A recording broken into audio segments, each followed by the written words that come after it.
Hello, bookworms. Welcome to The Best Book Ever, the podcast where I get to know interesting people by asking them about their favorite books. I'm your host, Julie Strauss, and I am so excited to be here today with the second annual Kids and YA Gift-Giving Guide. Once again, I invited a whole bunch of young people to tell me about their favorite books. And once again, these were my favorite conversations of the year. Kids literature is so diverse and so interesting, and the kids who love to read are my absolute favorite kids.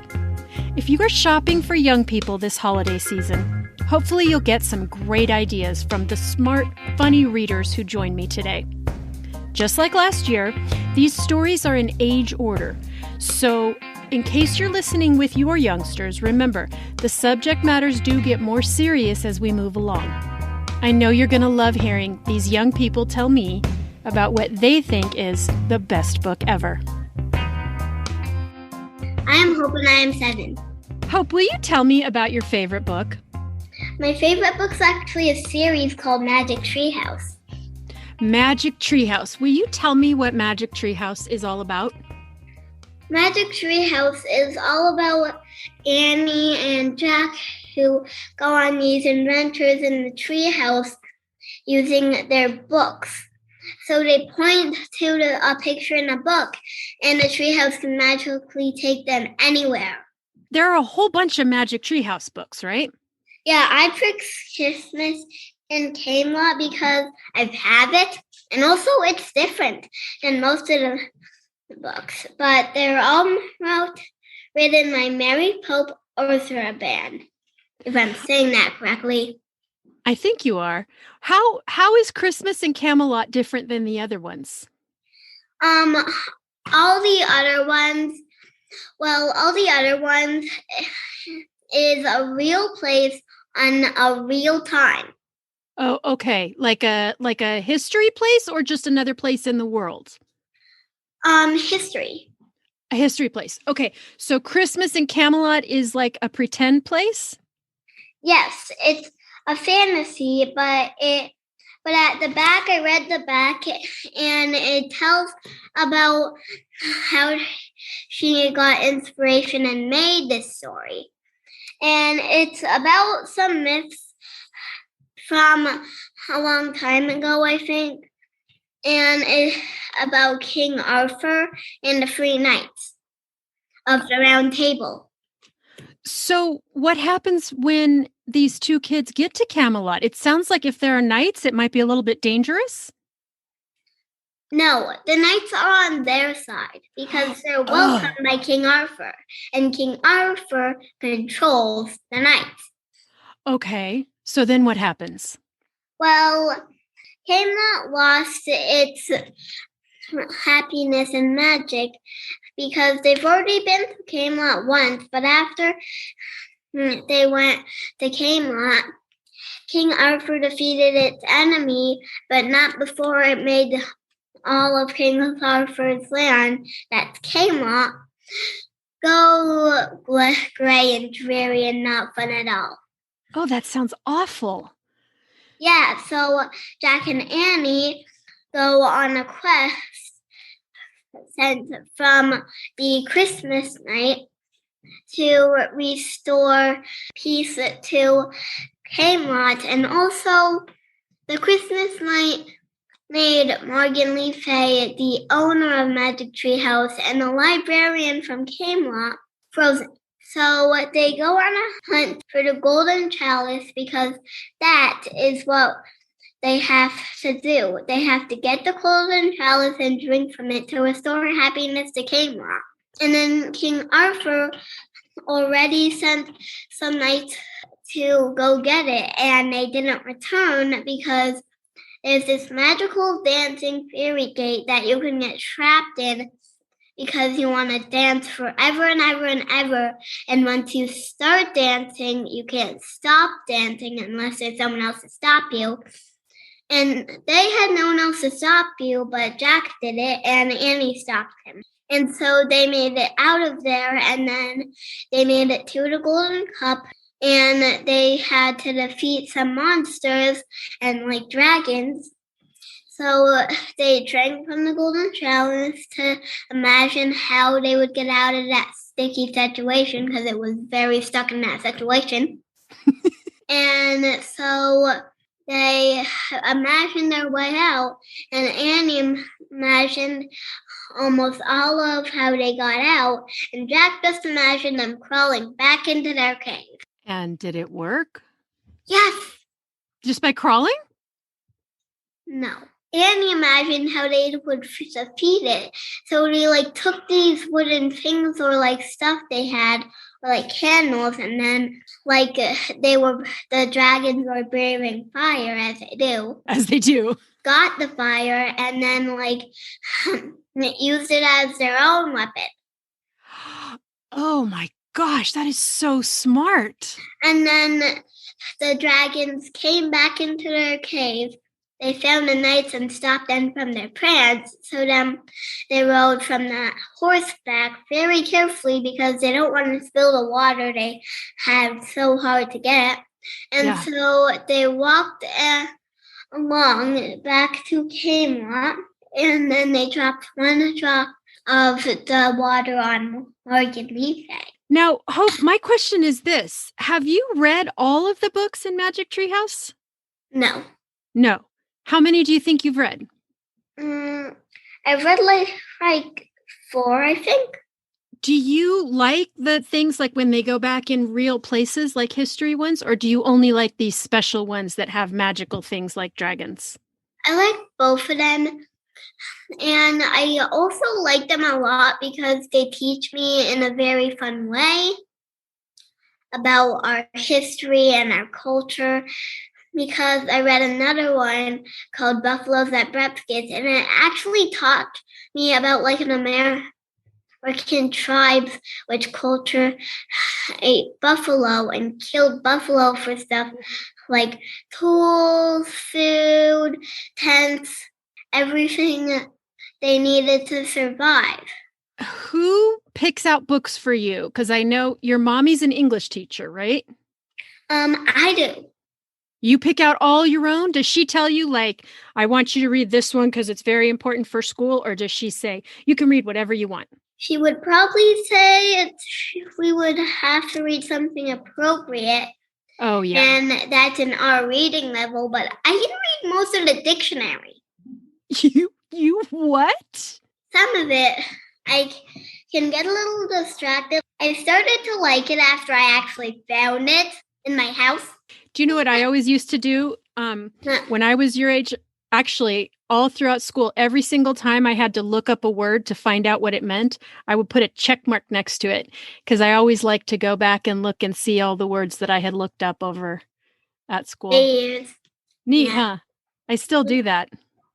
Wow. Yeah.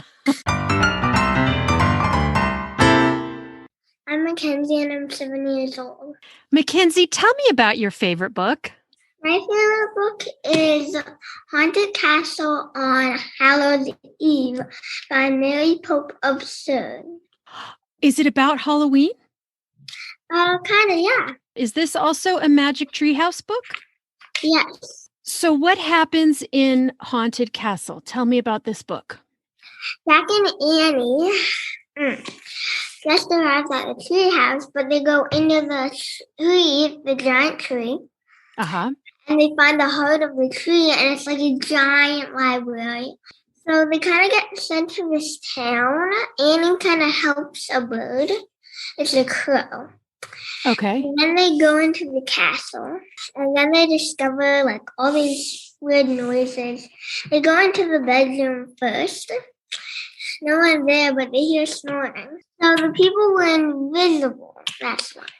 Oh. Yeah, so the hound was actually a dog. They discovered that after. Next thing Annie discovers that they're alive like that.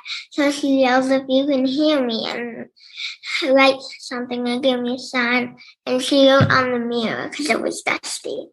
Oh, that's clever. Yeah, so she wrote on the mirror. And then Annie discovered about the Raven King. And what happened? She told him about how that she found it while they were playing hide and seek and put it down to get a better look at it. And she left it alone, and then the Raven King swooped down and got it. So that's when they all turned invisible. Oh. But then they discover, I saw this picture of it. It was this giant crow, like a body, but a crow head. And he was in a suit with two crows right next to him and Jack and Annie on the balcony. So they got it back, and they turned back to normal. Mackenzie, I have to ask you a question, because that sounds a little bit spooky. Is it spooky? A crow with a person body? It's a little weird. Are you normally pretty brave about spooky things? Yeah. Okay, so you're not worried about crows with human bodies. If I see one, I might actually smack it. I'd rather smack it on the tail and maybe right on the beak. Yeah. Smack it. Your sister told me that most of the Magic Treehouse books are in real places. True, that is true. But this one is a pretend place. Yes, like half is pretend and the rest, because there's a revolution war on a wind, vacation under a volcano, and that's about ancient Rome. Whoa. When Mount Vesuvius erupted. And we also have Monday with the Mad Genius, which I'm reading right now and finished. Who's that about? Who's the mad genius? Leonardo da Vinci. No kidding. Earthquake in the early morning. I think that is true. It was in San Francisco at August. I think it was on August 24th when a earthquake showed up. So they helped them by giving them their boots because their feet were cut and they forgot their shoes because most things were burning. Do you read anything besides Magic Treehouse? Once I read the first book, Christmas and Camelot, which Hope told you about. Yeah. I started to get the full series. So, yeah. Hello, I am the Supernatural Bear, and I am 9 years old. It's really nice to meet you, Supernatural Bear. Can I just call you Mr. Bear, or do you want me to call you Supernatural? Like, how should we talk to each other? I have a nickname, SMB. All right, nice to meet you, SMB. Tell me about your favorite book. Well, I have a lot of favorite books, but the one we're here to talk about today is the Gideon Trilogy. My mom and I are still emotionally scarred from that to this day. Okay, I've never heard of the Gideon Trilogy, so tell me about it. So, the Gideon Trilogy is about these two kids. Their names are Peter and Kate. Basically, without spoiling anything, giving a very quick summary, Peter's dad, he doesn't have time to work with him. Instead, Peter's dad's maid takes him to a farm, and that's where he meets Kate. Kate's dad, Dr. Dyer, has been working on a special machine that unintentionally can perform time travel. They get sent back to the 1763. And they meet some new friends, make some new enemies, and they get home. Then they have to go back again. Then they get home. Then they have to go back again. And then the story ends. How many books are in the series? Only 3. Only the 3. And so in each book, they go back to the same time, or do they go back to all different times? They go back to similar times. So, mad spoilers for the book, like small spoilers for this one. So if you haven't read it, you want to read it, stop this podcast right now, go read it, cry in your bed because the ending's super sad, and then come back. Anyway. Okay. So, now that you are back,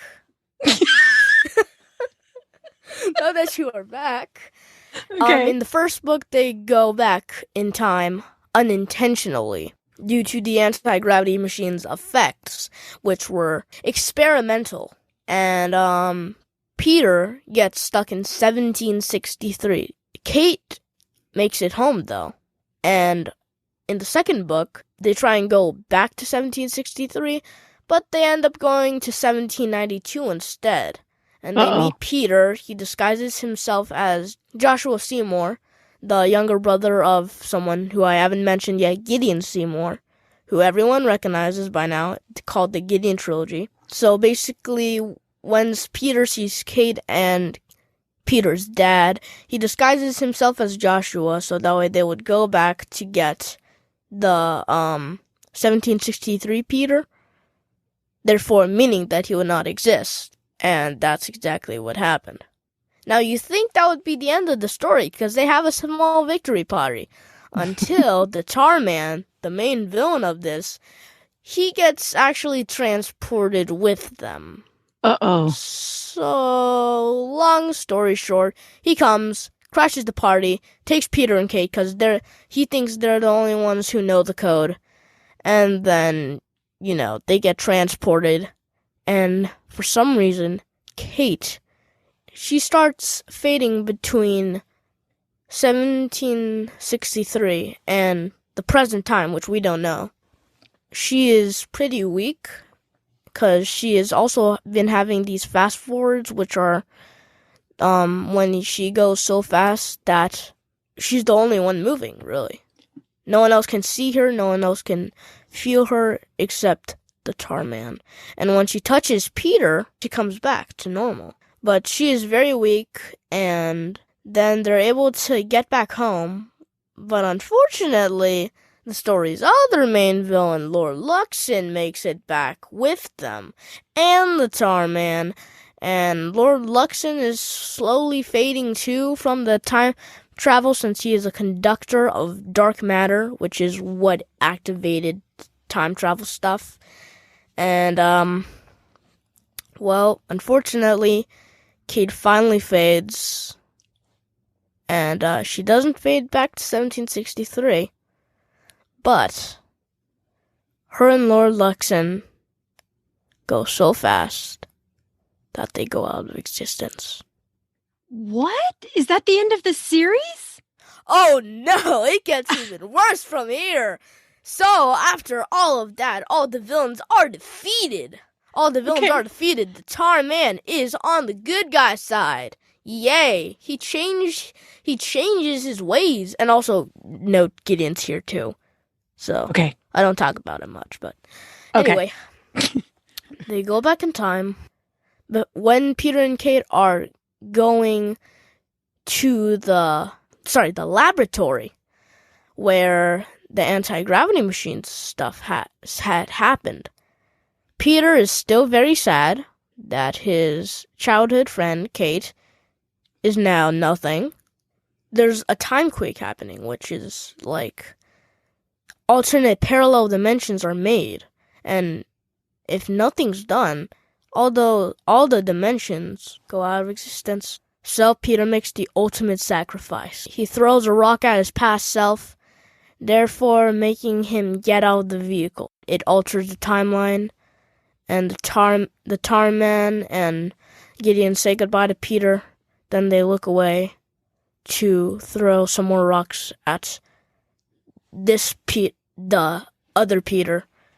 And when they look back, Peter is nothing. Peter is dead. Well, at least present Peter is dead. I guess the future present Peter is dead. After that, automatically, since none of it happened, and since they were in another time when this happened, the Tar Man and Gideon were automatically transported back to their hometown back in 1763. And they would stay there for the rest of their lives. Peter goes out of existence because time stuff. Kate goes out of existence because time stuff. Lord Luxon goes out of existence because time stuff. The story is changed. Everyone is crying. The Kate and Peter that everyone knew and loved, that went through all of these adventures, are now out of existence. So they don't get to remember all these adventures they went on and all that stuff. Because for them, it never happened. Yes, I understand. Yeah, my mom's, She's still going crazy about that. She's still mad sad. She's been thinking about it since for over 2 months. We finished the book 2 months ago. Was she sad about the ending? Yes. Do you guys always read books together? Usually. I read like stuff like Lego encyclopedias, Transformers encyclopedias. You know that I like Transformers. It's your thing. Yeah, it's really my thing. Besides the Gideon Trilogy, Marvel, Star Wars, stuff like that. It'd be neat if there was a Gideon Trilogy movie. There actually is one in production. Wouldn't that be neat to see, going between the time periods? Yeah. It would also make it even more sad. Yeah, I understand. Sometimes you need to recover from tragic books. Yes. Tragic movies, tragic books, tragic experiences, too. I agree. My name is Rohan, and I am 11 years old. Rohan, tell me about your favorite book. Yes, it is. Well, technically, it's a series of books. It's Rabbi Harvey. There are 3 books in this series so far. Okay. It's a very interesting idea. It takes like stories of like Jewish stories, and they use a rabbi character who is also a Wild West sheriff, and it uses a lot of philosophy and stuff with many stories inspired by Jewish tales. Very interesting, really. Tell me, first of all, how did you find this in the first place? It's been a while, so I remember, I think it was PJ Library, and they sometimes do this thing like once a month or something, where they take this, where they give you a choice of 3 books that are free or something, and then you can choose one. And I guess it's a way to get people to buy more books. And I saw Rabbi Harvey, and I wanted that, so we got it. And I thought it was very interesting. It's a graphic novel, it's like comic book and stuff, which also made it interesting. I'm very into that kind of book. And when I read it, I thought that the stories were very interesting. So eventually, I got the whole series. I have Rabbi Harvey Rise Again, and which is the sequel, and I also have another one, Rabbi Harvey versus Wisdom Kid, I think. Oh yeah, Rabbi Harvey versus the Wisdom Kid, a graphic novel of dueling Jewish folk tales in the Wild West. Like, if there are duels, does that mean people get hurt, or are they funny books, or what are these about? No one really gets hurt.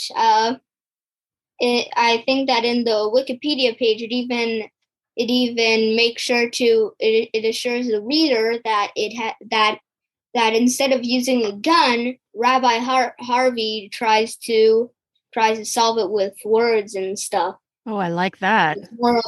It's more philosophical view on things. Can you give me an example of one of the adventures that Rabbi Harvey gets into?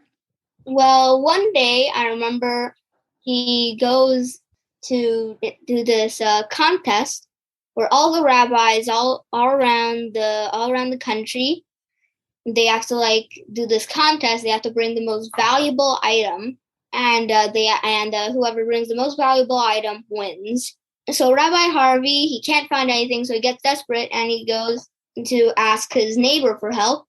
And the neighbor says, "Okay, I'll give you this family heirloom. It's a silver candle, but don't lose it."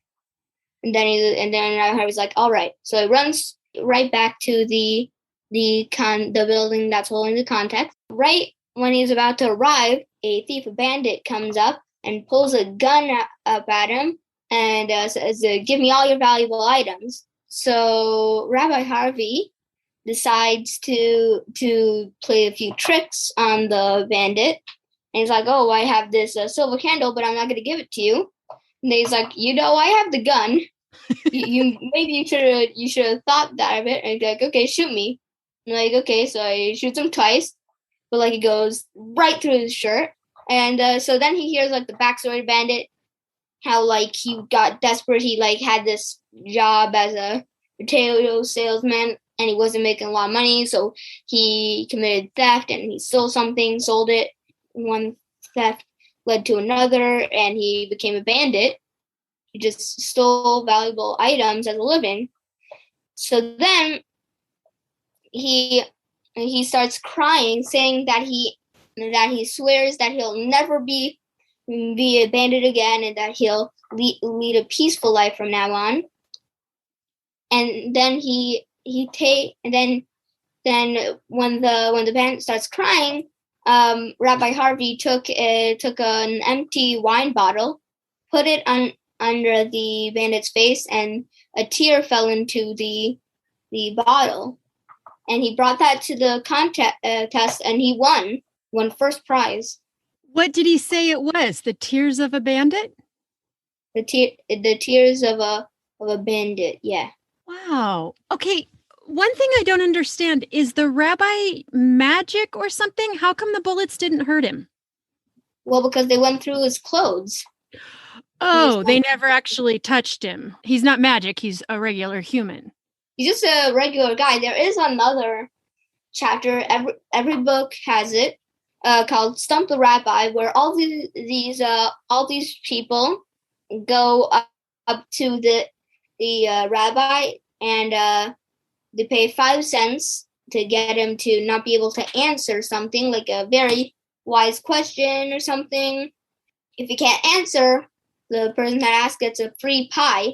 Well, I guess technically it costs 5 cents, but anyways, it's very funny. It's obviously mainly directed towards younger children that really just have some time on their hands and could read a good Rabbi Harvey book. I don't know too much about Jewish folklore tales. Do you?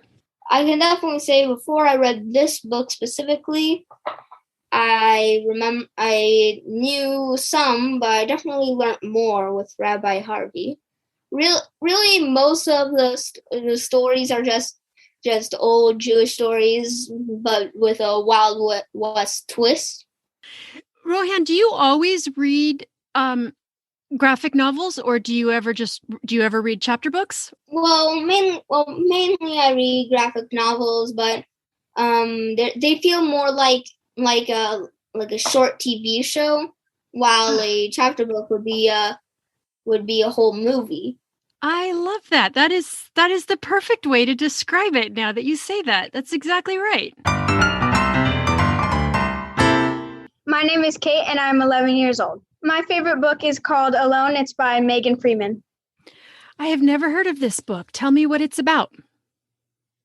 It's about like this girl, and she lives with in 2 different houses, and she has like a ton of brothers, and she gets sick of them, and she wishes that she could just be alone.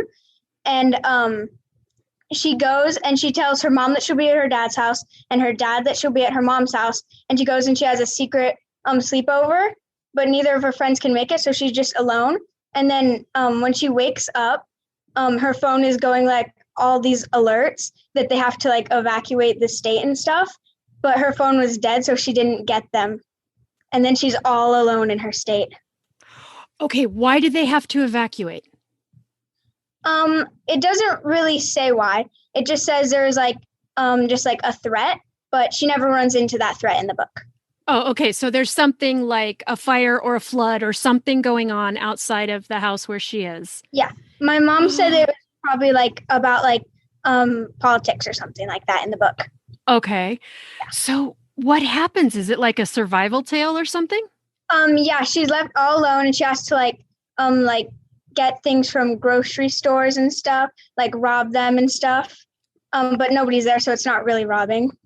And she has her neighbor's dog too. She saves her neighbor's dog. Does she have survival skills? Like, does she know how to be alone? Well, she learns more and more, and she gets, I think she's alone for like 3 or 4 years. I know. Oh my God. I know. I was surprised how her her parents couldn't get to her then. What happens to her? Tell me about some of the adventures or the scary things or cool things that happen to her while she's alone. Well, one of my favorite parts is she's going to a different town because her town is like ran out of like canned things and stuff that she needs that won't go rotten. And all the stray dogs and stuff are like running around and stuff. And she gets into a grocery store to get all this stuff, and the dogs corner her. And they probably want to eat her, and it's kind of scary. I know.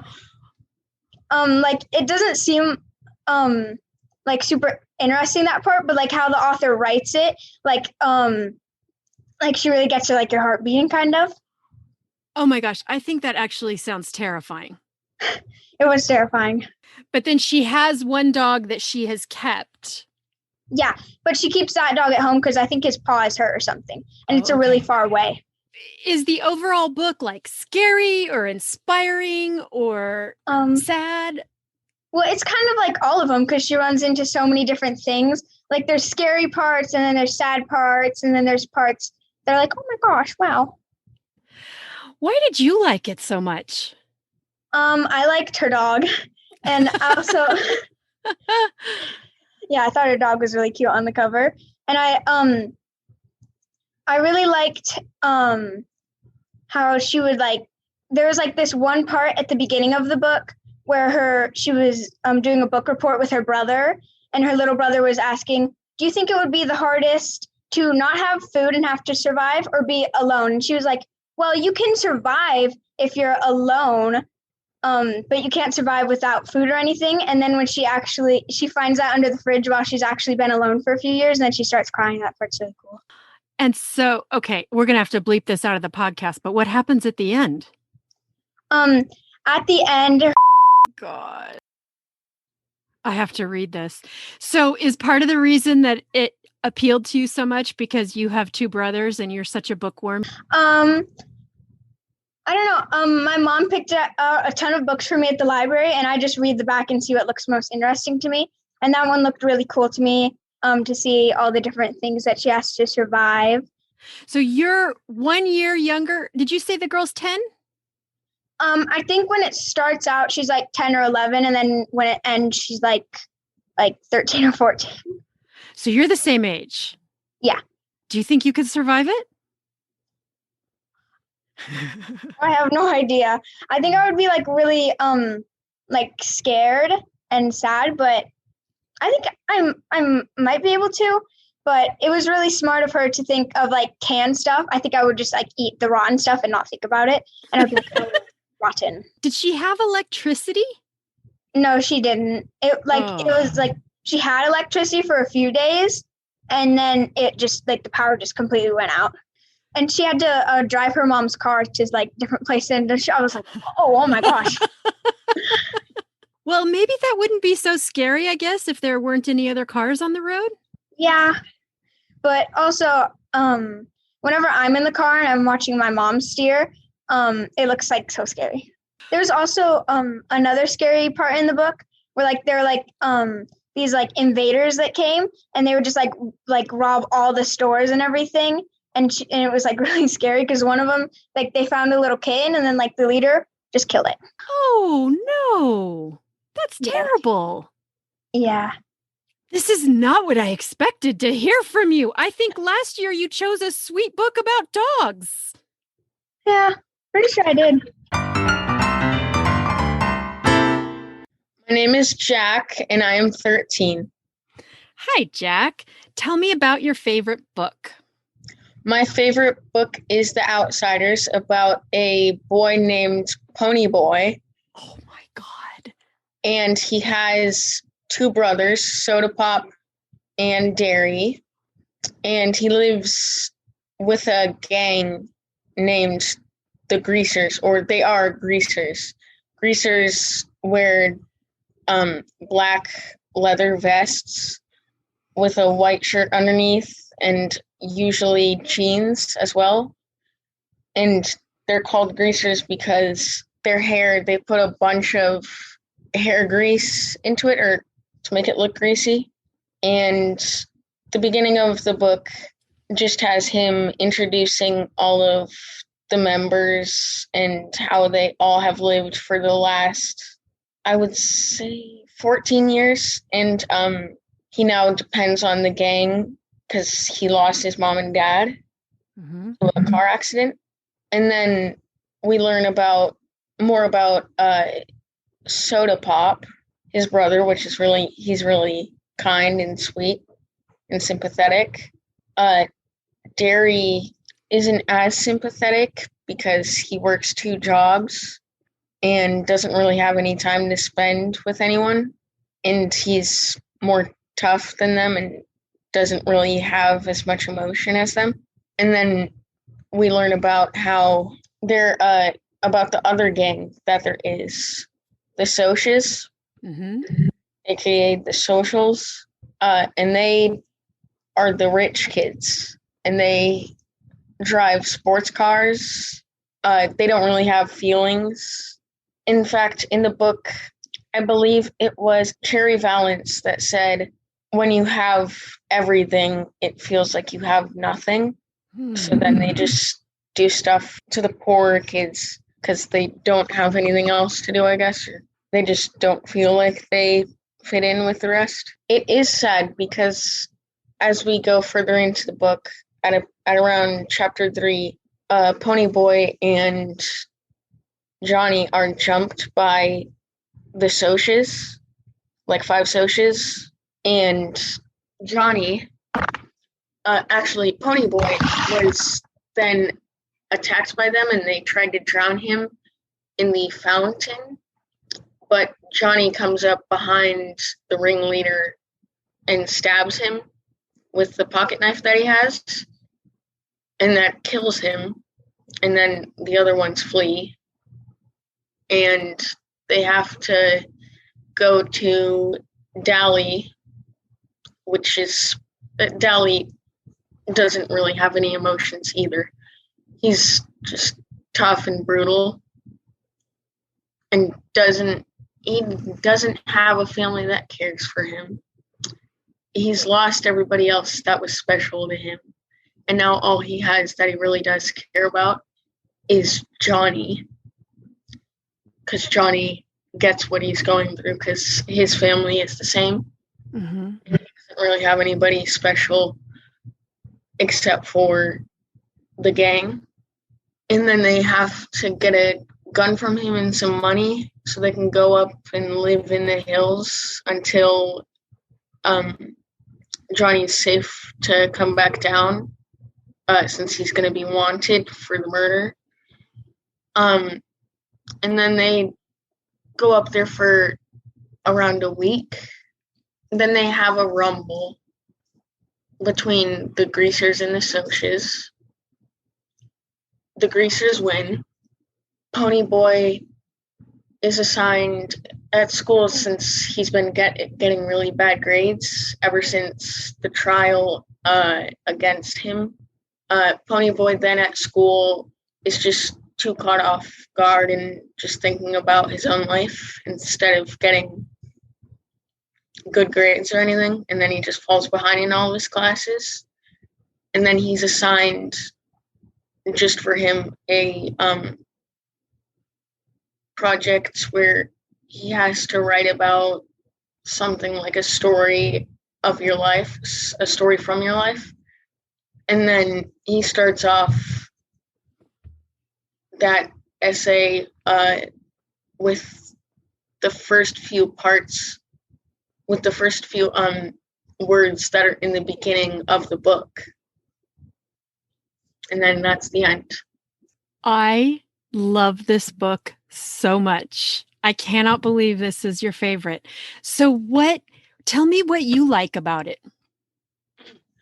I like just the subject of there being 2 different rival gangs. One is rich kids, one is poor kids. And also, the movie got me even more into it. Yeah. Because it has a lot of stars in it and a lot of people that are already loved. Like who? Ralph Macchio. what was it? Tom Cruise? Was Tom Cruise in it? Yeah, Tom Cruise. Derry and Dally were both other people that were really famous as well. This book was so popular when I was young, and it's so funny. I just reread it last year. I was so happy that it is still, even at my age, it is so good. I think it's really made for all ages. Not so. All ages, but teenagers and above. Yeah. And did you think it felt really old-fashioned? Yeah, it was either the 60s or the 50s. However, even though it was placed back then, it still is relatable to teenagers and adults today. And a lot of teenagers think that their life, like their moms and dads, have no idea what they're going through. Yeah. And it shows them that their parents really do know what they're going through. So what else have you read this year? Anything else interesting? I have read The Sun Trail. What's that?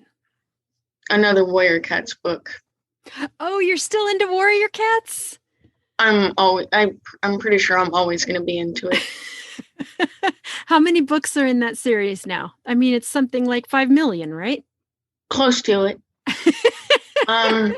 Let's see here. There are 7 different series right now, and there are 6 books in each series.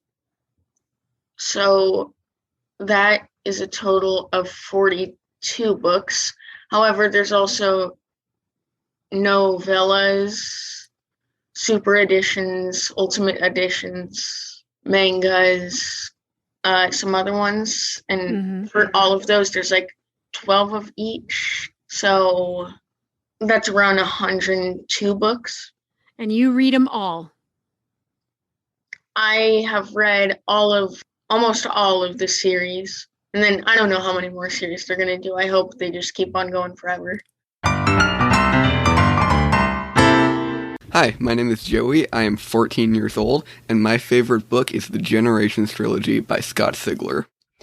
Joey, tell me about the Generations Trilogy. So it starts with a group of, I believe, 6 kids waking up in just a room. They all wake up in coffins, which is fun. And, yeah, so they wake up in this room with 12 coffins, but only 6 of them wake up because the other coffins are filled with dead people. And none of the people that wake up remember anything, not even their own names.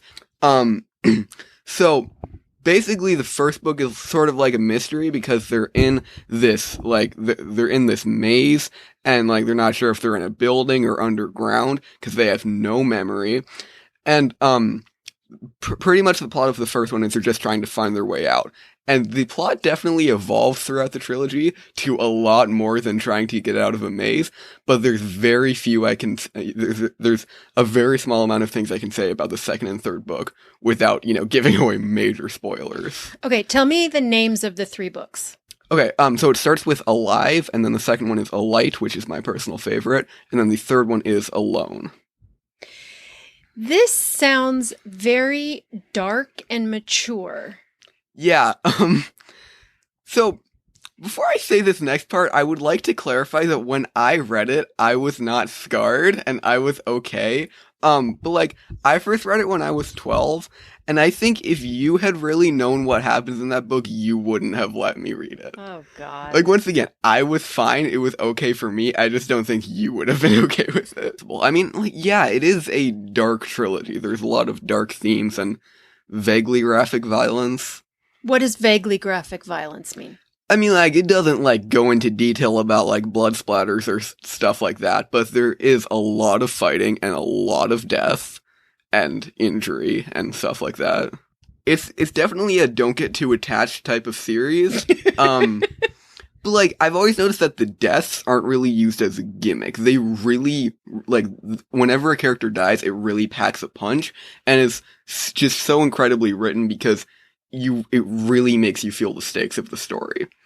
And there's a lot of, like, really important characters dying, but also on several occasions. Like, like, the author will just introduce a character and just, like, kill them in the next chapter. But what's so well written about when he does that is he makes you care about the characters so quickly that even though you just met them, it's still so devastating that they died. It's incredible, honestly. Is there anything that is not bleak in this book?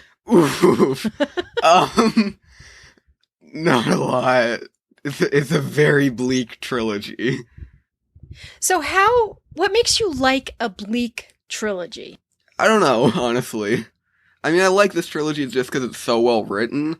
I couldn't really describe why I like bleak stories. Does it lead to, as with Hunger Games, there's a new beginning at the end of the third one, and we are led to believe that the world is a better place, even though they had to go through so much trauma to get there.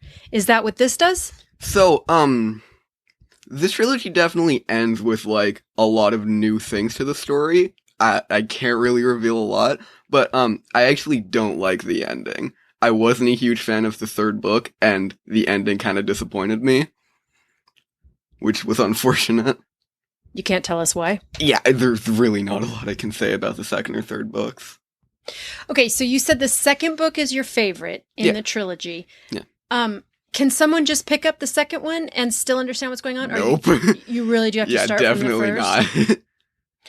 So who is this book for? Like, if, say, for example, if you like this movie, you would like this book. Or if you have preferred this series in the past, you would like this series. I'd say people that like dystopian future, preteen or teen, like, young adult books would like this. Like, people that like Hunger Games would probably like this. Mm. I mean, I compared it to the Maze Runner earlier. I'd say Maze Runner and this have kind of the same demographic, target demographic. Have you read The Hunger Games? Yeah, you know that. But my listeners don't. So let's try that again. Okay, fair enough. Have you read The Hunger Games? Yes, I have. And you think this is better than The Hunger Games? Yeah, I'd say so. Would it make a good movie? Oh my god, yes. But the thing, I think it would make an incredible movie, but I don't know if I could see it, because it would be very scary put to screen. Do you think it's scarier than The Hunger Games? Oh, yes. Oh, because that's a pretty scary concept. Yeah, I mean, teenagers definitely. Murdering each other. There's a lot of teenagers murdering each other in this trilogy. What is it with your generation always murdering each other in books? That's a fair question. Yeah, what's the answer? I wish I could tell you. Yeah, I'm sorry we screwed up the environment for you, and now you guys keep killing each other in all your books. Wow. This got dark. Yeah. That escalated. That escalated very quickly. Okay, did you read any cheerful books this year? I mean, I read the final book of Trials of Apollo, which was good. Other than that, not a ton of cheerful books. That's the Percy Jackson series? Well, it's not the Percy Jackson series, but it's in the universe. Oh, okay. Is that series over with now? Yes. The final book came out, like, September of last year, I think. And I read it early this year. What are you looking forward to next? I don't know. Well, Ella, remember when we did that Secret Santa? Ella got me that Neil Shusterman book that was signed in first edition. I'm planning on reading that at some point soon. What's that called? Game Changer. By Neil Shusterman. Yeah. You're a big fan of his. Yes, I am. What's your favorite Neil Shusterman? I think you know. It's Scythe. Scythe, which you talked about on this show last year. Correct. You do love a dark book. I do. Hi, my name is Erin, and I'm 18 years old. Hi, Erin. Welcome to the Best Book Ever podcast. Okay. Thank you for having me. This is such an honor. I'm your biggest fan. Erin, tell me about your favorite book. Okay. Well, my favorite book is Life in a Fishbowl by Len Vlahos, and I apologize for butchering that name because I don't think I pronounced it correctly. Tell me what Life in a Fishbowl is about. Okay. So it is a very interesting novel, and it is genuinely nothing like I've ever read in my life. I would try and compare it to something, but I literally can't. It's so different than really anything I've ever read.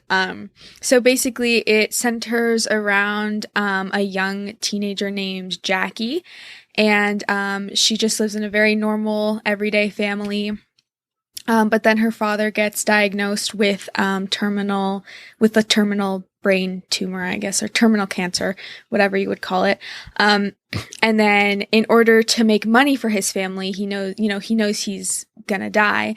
And so in order to make money for his family before he dies, he decides to auction off his life. Well, rather like auction off what's left of his life, on eBay. And then, so yeah, he decides to auction himself off, and whoever bids the highest can basically do whatever they want with him. So then, a TV program kind of, catches the eye of the sale on eBay and decides to kind of begin filming, a reality TV show about the family's life and their journey through his illness. But then very quickly, the family starts to realize that the manager of the TV show and the company as a whole are just very invasive, and they kind of slowly start to take over their house and their life and their finances, and all of that. But the most interesting part of the book is that it switches off perspectives between all of the characters. So the daughter, the father, the manager of the TV show, the mother, and then also all of the original bidders who saw his what is it called, a sale on eBay or like something? A listing. Yeah, saw his listing on eBay and tried to bid for him. So it's kind of going back and forth between all these characters and their experience with this situation. What kind of people would try to bid on another man's life? Good question. Thank you. So, one of the people who tries to bid on him is a nun, for example, and she is bidding on him in order to save his life, or what she thinks would be saving his life, because she basically wants to save him from being purchased by someone with bad intentions, I guess you would say, such as one person with bad intentions who's bidding on him is just like another character in the story who's bidding on him, but his plan is to murder him after he buys him, basically.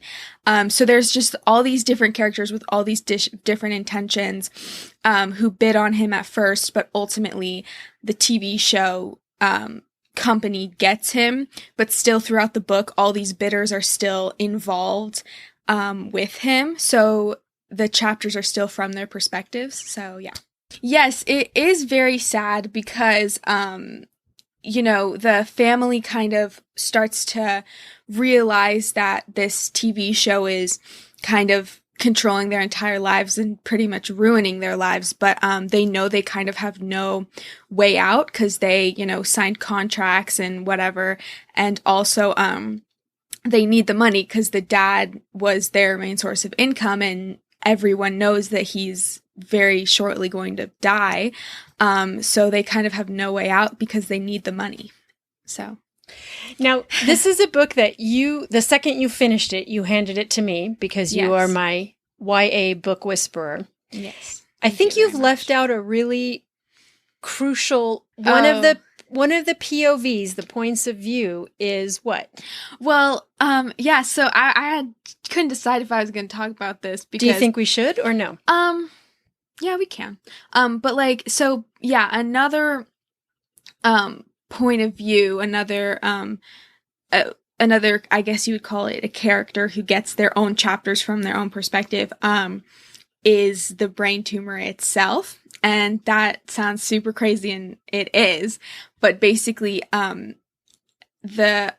it's a way to kind of get more of an insight into the family's life, because when the chapters are from the brain tumor's perspective, the brain tumor is kind of eating away at all of these memories and all of these feelings from the dad's brain. So you kind of get an insight to like memories of his children's upbringing and his upbringing and his feelings that he doesn't say out loud. And in the end, when the brain tumor kind of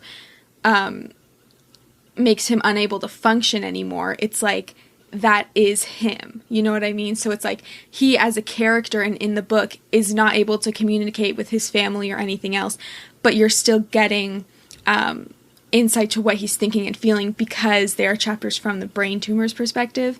So it's like it's him in a way, but it's also the thing that's killing him, and it's so crazy. And yeah, it's just unlike anything. It's a really deep book. Yeah. For very young people, don't you think? Yes, it's definitely YA fiction, and it's not scary, I wouldn't say. No. It's definitely drama, and there are some, I would even say near the end, thriller, I guess, aspects to it. Definitely near the end. Yeah, a little bit.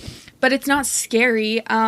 It's definitely a heavy topic, but I think it's written in a way that's like, obviously, I don't know anyone who's had a brain tumor. I've never had a brain tumor, but I could read it in a way where I could really, like, sympathize with this family. And it really gets into sort of the meaning of life, right? Like, what does it mean to be a human? Yes, for sure. And it really gets into another aspect, which you're kind of not expecting going into it, but it really gets into, like, social media and the entertainment industry and how fake it is.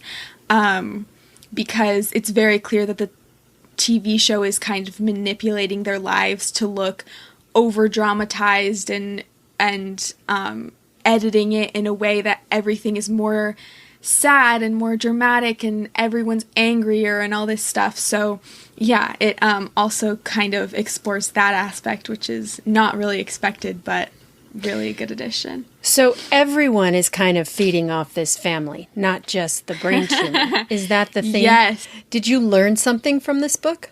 I think I didn't necessarily like learn a huge life lesson or something, but this book was one of the first books that really showed me how versatile writing could be. Just because, like, I keep saying it, but genuinely I have never read anything like it. So I read it and I was just kind of blown away with writing. Bookworms, I do almost all of my recordings via Zoom, and most of us are so sick of Zoom interactions we could scream.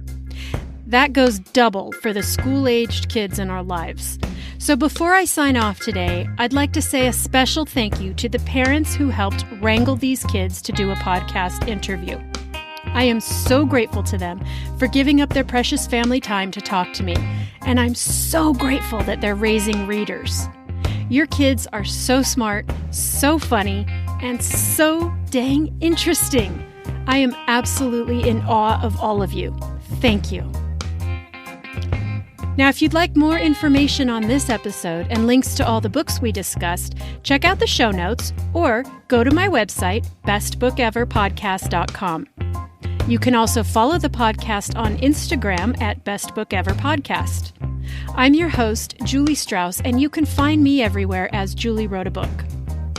Remember, whenever you're book shopping, help support indie bookstores and this podcast by using my affiliate link at bookshop.org/shop/bestbookever. Bookshop supports independent bookstores, and if you shop using my link, I will also get a small percentage of your purchase at no extra expense to you. Thanks for joining me today, and I will see you at the library.